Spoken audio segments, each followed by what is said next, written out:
आ गए आप। स्वागत है आपका आज के हमारे इस वीडियो में। आज हम पढ़ेंगे आपकी बिहाइव के बुक के second chapter sound of music का पार्ट 2 जो है the shehnai of Bismillah Khan. Video बहुत ज़बरदस्त होने वाली, तो वीडियो को पूरा देखना। अगर ये चैप्टर पढ़ रखा है, कहानी पता है, तब भी वीडियो को जरूर देखना, पूरा देखना, क्योंकि इसमें सिर्फ बिस्मिल्लाह खान की शहनाई के बारे में नहीं बल्कि बिस्मिल्लाह खान जी का प्यार भी दर्शाया गया है जो गंगा नदी के पानी के साथ था।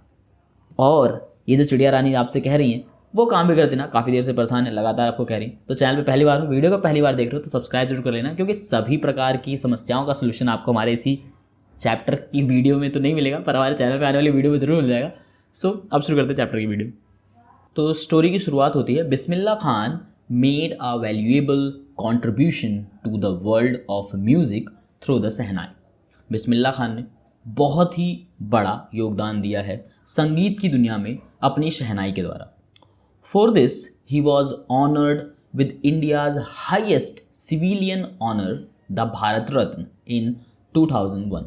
और इस योगदान के लिए उन्हें भारत का सबसे बड़ा नागरिक जो पुरस्कार होता है भारत रत्न, वो दिया गया था सन 2001 में।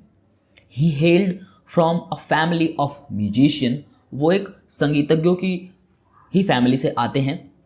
He improvised many new rags with the Sehnai and thus placed it among other classical musical instrument।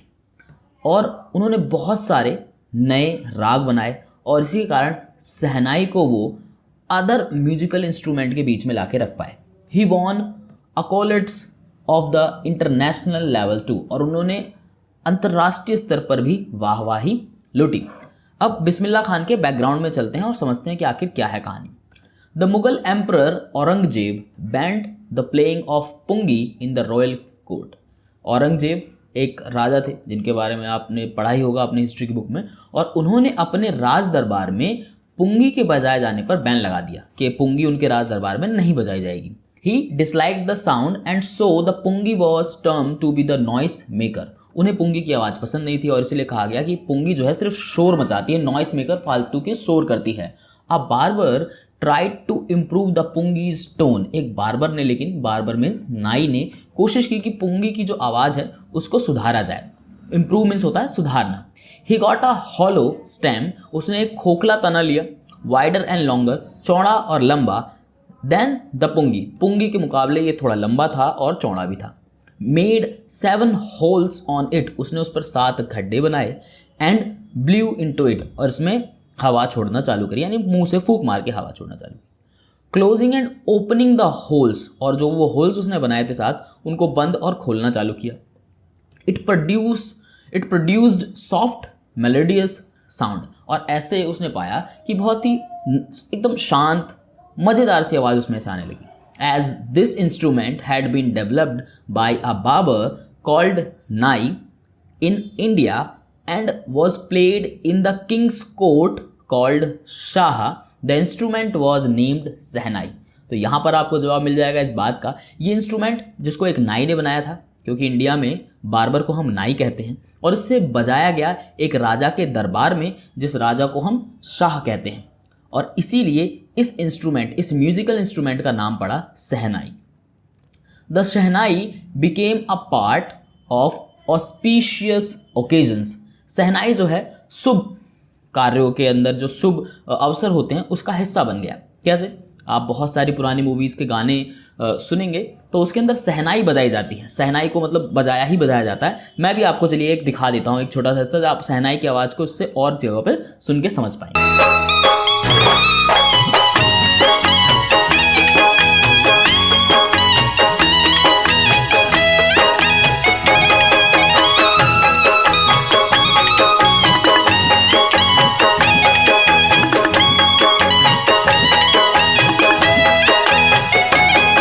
इसको सुन लिया, ठीक है, तो समझ गए होंगे। आपने बहुत सारी मूवी में शहनाई की आवाज़ सुनी है, लेकिन आपको नहीं पता, इसलिए आप नहीं पहचान पाते, but this is the one of best.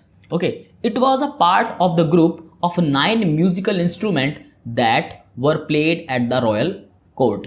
और उसके बाद शहनाई भी उन 9 म्यूजिकल इंस्ट्रूमेंट का हिस्सा बन गया जो राज दरबार में बजाए जाते थे, ठीक है। देन अब बिस्मिल्लाह खान जी के बारे में सुनते हैं कि क्या है। टोटल शहनाई के बारे में जान लिया जिससे बिस्मिल्लाह जी बजाते थे, बट अब बिस्मिल्लाह जी की पूरी कहानी क्या है वो शुरू होती है यहाँ से। Bismillah Khan was born in Dumraon Bihar in 1916 into a family of musicians. Bismillah Khan ji का जन्म हुआ डुमराव में, बिहार में है ये 1916 में, और इनका जो परिवार था वो म्यूजिशियन संगीतज्ञों का ही परिवार था, यानी कि इनको विरासत में ही मिला था संगीत। हिज ग्रैंडफादर रसूल बख्श खान, आपको ये नाम याद रखना है, उनके दादाजी Rasool Bakhsh Khan played the shehnai at the court of king of Bhojpur. जो उनके दादाजी थे वो भी सहनाई बजाते थे भोजपुर के राजा के दरबार में। कोर्ट मतलब कोर्ट कचहरी आज का दूसरा है, बट कोर्ट का मतलब एक्चुअली दरबार होता है। ओके। हिज फादर पैगंबर बख्श, यानी कि एक जीके के लिए आप याद रख सकते हैं कि भाई बिस्मिल्लाह खान जी के दादाजी रसूल बख्श खान, उनके पिताजी पैगंबर बख्श खान, आप लगाना चाहें तो लगाइए, अदरवाइज मत लगाइए, आपकी मर्जी है। एंड हिज पैटर्नल, उनके चाचा, पैटर्नल का मतलब पिता के संबंधित सभी लोग आ जाते हैं, तो यानी कि चाचा आएंगे इसके अंदर, और आप जो भी इसमें ऐड करना चाहे वो आ सकते हैं। As well as maternal uncles, यानी कि मामा वगैरह इनमें आएंगे जो मम्मी के खानदान से जुड़े हुए होते हैं। वर सहनाई प्लेयर्स, सभी सहनाई बजाते थे। As a child Bismillah Khan would visit the Bihari ji temple to sing the Bhojpuri chaita. बचपन में ही बिस्मिल्लाह खान जो है वो बिहारी जी के टेम्पल, अब बिहारी जी कौन है समझ गए होंगे, कृष्ण बाके बिहारी लाल की जय, उन्हीं की बात हो रही है। सो बिस्मिल्लाह खान बिहारी जी के टेम्पल मंदिर जाया करते थे और वहाँ पे भोजपुरी चैता गाते थे। For which the king rewarded him with a laddoo weighing 1.25 kg। और इस चैता गाने के बदले में जो इन्हें इनाम मिलता था वो था लड्डू, जो राजा के द्वारा उन्हें दिया जाता था, जिसका वजन तकरीबन 1.25 किलो होता था। एट द एज ऑफ 3 साल की उम्र में Bismillah Khan visited his maternal uncle Ali Bakhsh. और यहाँ पर तीसरे उनसे रिलेटेड व्यक्ति का नाम आ चुका है कि जब वो 3 साल के थे तभी वो अपने मामा के वहाँ घूमने गए थे, जिनका नाम था अली बख्श, एट बनारस। और बनारस वो फेमस जगह है, ये आप सभी जानते हैं।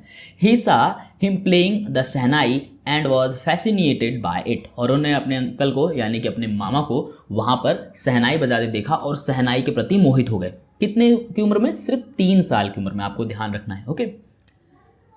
एट द एज ऑफ 5 की उम्र पे जाते जाते ही started learning to play it. और उन्होंने भी इसे बजाने के अभ्यास चालू कर दिया, इसको सीखना चालू कर दिया। He would spend hours practising at the temple of Balaji and Mangala Maiya. वह घंटों बिताया करते थे अभ्यास करते हुए, और वो भी कहाँ पर? बालाजी के टेम्पल में और मंगला मैया के टेम्पल में। ठीक है, बालाजी हनुमान जी का, मंगला मैया भी, मैया तो सबकी होती है, समझ रहे हैं आप, तो इसके पीछे मत जाइएगा डिटेल में। लेकिन वो प्रैक्टिस कहाँ करते थे, इस बात का आपको ध्यान रखना है।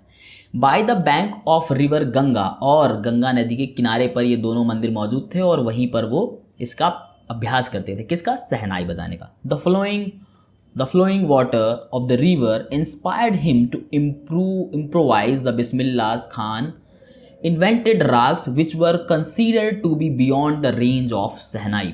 और गंगा का बहता पानी उन्हें प्रेरित करता था, इंस्पायर करता था कि वो अपनी जो सहनाई है उसे और अच्छे से बजाएं, उसके अंदर नई नई खोज करें। और इसी के कारण बिस्मिल्लाह खान जी ने इन्वेंट करी कई ऐसे राग आपने जानते होंगे, राग होते हैं संगीत में, तो कई ऐसे राग उन्होंने इन्वेंट किए, खोज डाले, जिन्हें अभी तक, उससे पहले तक सहनाई की पहुंच से दूर माना जाता था। तो मैं भी आपको एक बात बताऊं, ज़िंदगी में कभी समस्या आने लगे, जब ना समझें आपको कि आपको किधर जाना है, क्या करना है, तो एक बात ज़रूर जाइएगा, गंगा नदी में उस सवाल के साथ डुबकी लगाइएगा, उनसे सवाल पूछेगा, आपका मन आपको उसका जवाब देगा, ऐसा मेरा मानना है। ठीक है, क्योंकि ये नदी सिर्फ नदी नहीं है, ये हमारी धरोहर है।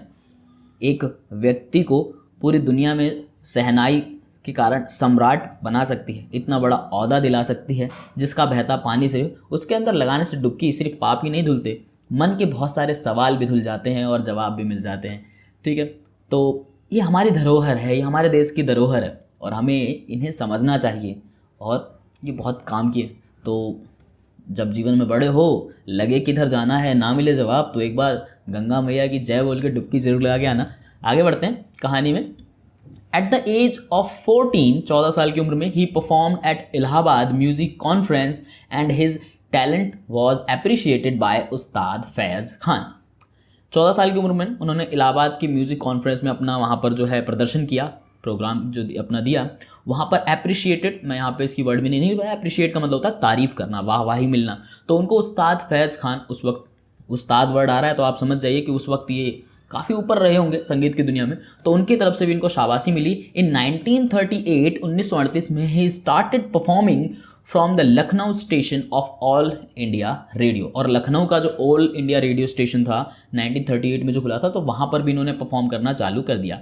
The day India gained independence, उस दिन जिस दिन भारत को स्वतंत्रता मिली, ऑन 15 अगस्त 1947। इस डेट तो हम सभी जानते हैं, हर साल हम 15 अगस्त बनाते हैं, पतंगे उड़ाते हैं, सब जानते हैं क्यों। जिस दिन देश को आज़ादी मिली, Bismillah Khan performed from the red fort and greeted the country through his shehnai. और बिस्मिल्लाह खान वो व्यक्ति बने जिन्होंने लाल किले से बैठ करके अपना वो राग बजाया सहनाई के द्वारा और पूरे देश को बधाई दी आज़ादी मिलने की।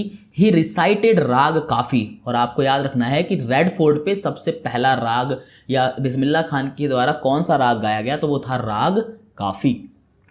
ठीक है, आप इसको काफ़ी से भी पीने वाली कॉफ़ी से याद जरूर रख सकते हैं कि कौन सा राग गाया था, जब काफ़ी, ठीक है, चाय काफ़ी वो वाला, ठीक है। Which was followed by the Pandit Jawaharlal Nehru's famous tourist with destiny speech, जिसको पंडित जवाहरलाल नेहरू का ये फेमस भाषण है ट्रिस्ट विद डेस्टिनी। ये आपको इसके बारे में 12th की पॉलिटिकल में आपको इसके बारे में डिटेल मिलेगी। सो ट्रिस्ट, ये नेहरू जी का काफ़ी फेमस भाषण है, ठीक। He was the first Indian to perform at the Lincoln Center Hall in United States of America। और वो ऐसे पहले भारतीय थे जिन्हें अमेरिका का जो लिंकन सेंट्रल हॉल है इसमें परफॉर्म करने का मौका मिला था, ये भी आपको याद रखना है। He also performed at Montreal, Cannes and Tokyo, in Tehran, इन सभी जगहों पर भी उन्होंने परफॉर्म किया। और तेहरान में जब उन्होंने परफॉर्म किया, देन एन ऑडिटोरियम, एक पूरा का पूरा ऑडिटोरियम ही उनके नाम पर रख दिया गया और उसका नाम रख दिया तहर मौसीकी उस्ताद बिस्मिल्लाह खान। तो ये भी याद रखना है कि भाई उनके सम्मान में तेहरान में एक पूरा पूरा ऑडिटोरियम ही उनके नाम पर रख दिया गया, ठीक है। उस्ताद Bismillah Khan said that the music was India's richest heritage and had to be taught to the children। और उस्ताद बिस्मिल्लाह खान कहते थे कि संगीत, म्यूज़िक भारत की सबसे, मतलब भारत के पास जो विरासतें हैं उसमें संगीत सबसे ज़्यादा धनी है भारत संगीत के मामले में, और जो बच्चे हैं उन्हें ये पढ़ाया जाना चाहिए। ऑल थ्रो ही ट्रैवल, वैसे वो he travelled all over the world, उन्होंने वैसे तो पूरी दुनिया घूमी। He was attached to Dumraon, लेकिन उसके बाद भी वो सबसे ज़्यादा किससे अटैच थे, डुमराव से अटैच थे। अब डुमराव कौन सी जगह है, जहाँ उनका जन्म हुआ था, एंड बनारस, और बनारस वो जगह है जहाँ पर वो सहनाई की प्रैक्टिस किया करते थे। Once a student asked him to set up a shehnai school in USA में एक विद्यार्थी ने उनसे कहा कि आप यहाँ पर आपके लिए एक सहनाई का स्कूल बना देते हैं, एंड प्रॉमिस्ड, और इनसे वादा भी किया कि to recreate the temple of Banaras there, और जो भी बनारस का मंदिर है उन्हें हम यहाँ पर बिल्कुल वैसा ही हूबहू बना देंगे। यानी कि क्या एक प्रकार का बिस्मिल्लाह खान जी को लालच दिया जा रहा है। हम भारतीय हैं, हम भला कब से लालची होने लगे, हमने तो ना जाने दुनिया को क्या क्या दान में दिया, ये हमें देखो। तो अब देखिए उस्ताद बिस्मिल्लाह खान जी ने क्या किया, इन्होंने कहा कि एक स्कूल यहाँ खोलते हैं और बिल्कुल जैसे बनारस का पूरा सेटअप हम वो पूरा यहाँ पे रिक्रिएट कर देंगे। बिस्मिल्लाह खान जी ने उनसे कहा whether he would transport the river Ganga also as he was attached to it as well। और उन्होंने कहा कि क्या तुम गंगा नदी को भी यहाँ पे बुला लाओगे। तो कुछ ऐसा था प्रेम गंगा नदी के प्रति उस्ताद बिस्मिल्लाह खान जी का। तो नदी के पानी में ही जादू है, ठीक है, वो बस समझने वाला ही समझ सकता है। पानी नहीं है वो, सिर्फ वो फीलिंग्स हैं, बहुत कुछ है। वो उस्ताद बिस्मिल्लाह खान ने एक छोटी सी बात से कह दिया कि तुम सब कुछ यहाँ पे बना दोगे, क्या गंगा नदी को भी यहाँ पे ले आओगे, क्योंकि उनका जुड़ाव तो उससे बहुत ज़्यादा था। क्यों था जुड़ाव, क्योंकि वो गंगा नदी के किनारे बैठकर ही अपनी प्रैक्टिस किया करते थे, उन्हें वहाँ बहुत अच्छा लगता था। साथ साथ उनको उसका बहता जो पानी है वो उन्हें हमेशा इंस्पिरेशन देता था और अच्छे अच्छे सुर को क्रिएट करने की। डुमराव ऑन 21 अगस्त 2006, वो दिन आया डुमराव में Ustad Bismillah Khan breathed his last after a prolonged illness, और लंबी बीमारी के बाद डुमराव में 21 अगस्त 2006 के दिन उस्ताद बिस्मिल्लाह खान जी ने अपनी आखिरी सांस ली and left a legacy of soulful music behind him, और अपने पीछे एक विरासत संगीत की छोड़ गए। और यही है कहानी आपके इस पूरे चैप्टर की, जहाँ पर आपने बिस्मिल्लाह खान जी के बारे में बहुत शानदार बातें जानी। साथ साथ आपने ये भी बात भी जानी कि इस चैप्टर में कहीं ना कहीं ये कहानी भी मिलती है कि मंदिर के कपाट हों या गंगा जी का द्वार हो, वो सभी के लिए खुला होता है, चाहे वो हिंदू हो या मुसलमान हो। ठीक है, तो चलिए ख़त्म करते हैं आज का ये चैप्टर। वीडियो अगर पसंद आई हो तो लाइक और शेयर ज़रूर कर देना। क्योंकि ज्ञान बांटने से बढ़ता है। मैं मिलूंगा बहुत जल्द अगली वीडियो में, तब तक के लिए नमस्कार।